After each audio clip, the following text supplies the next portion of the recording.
नमस्कार.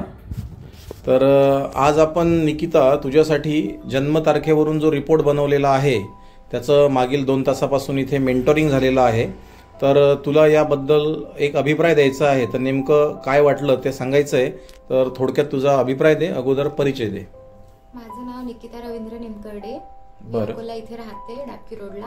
बरं. आणि मला धीरज देशमुख सरांनी खूप चांगल्या प्रकारे माझ्या इथून पुढच्या आयुष्यात काय काय घडामोडी घडणार आहेत किंवा त्याच्याबद्दल पॉझिटिव्ह कसं मी घेऊ शकते याच्याबद्दल मला त्यांनी खूप चांगल्या प्रकारे समजून सांगितलेलं आहे. त्याच्याबद्दल थँक्यू सो मच सर. बरं. आणि याच्यामध्ये सर्व दिलेल्या रेमेडी तू करशील व्यवस्थितपणे? हो. बरं. मॅडम, आपला पण परिचय द्या आणि थोडक्यात आपलं पण म्हणणं सांगा याबद्दल.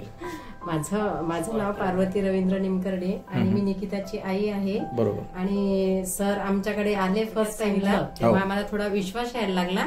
आणि 2-3 त्यांनी आमच्या घरातल्या म्हणजे देव्हाऱ्याच्या बद्दल त्यांनी आम्हाला सांगितलं की बा तुम्ही देव्हारा चेंज करा. तर आम्ही लगेच चेंज केला. तर आम्हाला त्याचा एकदम पॉझिटिव्ह म्हणजे रिझल्ट आला. अच्छा, म्हणजे वास्तू बदलल्या काही टिप्स होत्या त्याचाही तुम्हाला पॉझिटिव्ह रिझल्ट मिळाला. आणि आज आपण जे निकिताचं डीओबीटी केलेलं आहे म्हणजे जन्मतारखेवरून अहवाल बनवलाय, आपण तिला रेमेडी दिल्या, त्या तर तिनं प्रॉमिस केलंय की ती करणार आहे म्हणून.